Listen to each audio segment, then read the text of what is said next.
միաբաններից բոլորն էլ կարևոր են։ Սրբազան հայր, ամեն դեպքում դուք մասնակցել եք նաև աղոթքի ճաշի, այսպես կոչված ասելիք չունիմ, որ սածեմ է սածեմ։ Եպիսկոպոսը ժողովն ավարտվել է։ Դուք ինչ գիտեք, մենք ինչ հարցեր ենք ձեզ։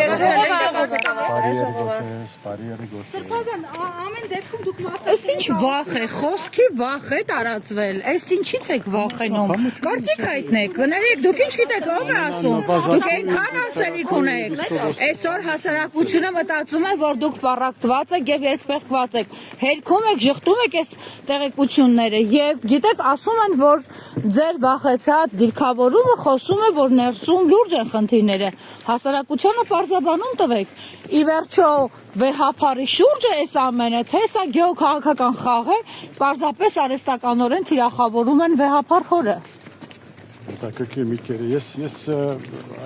Դուք կարծում եք սա Փաշինյանի ծրագիրն է, թե իրեն պարտադրված ծրագիր է։ Ես Աստծո հավատամ եւ գաղութեմ ազգին եւ եկեղեցին, խաղաղության եւ հաստատության համար։ Դուք գետնի վրա բախվում եք այն իրականության հետ, որը ձեզ պարտադրվում է։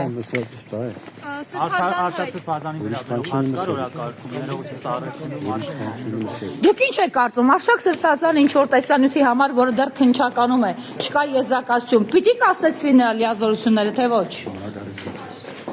Խնդրում եմ պատասխանեք, մենք համառ ենք։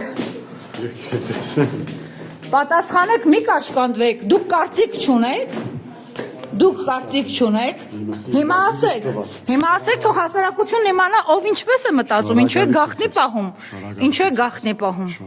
Դուք գիտեք, որ դուք ժողովրդինն եք։ Դուք արհամարհում եք ժողովրդին։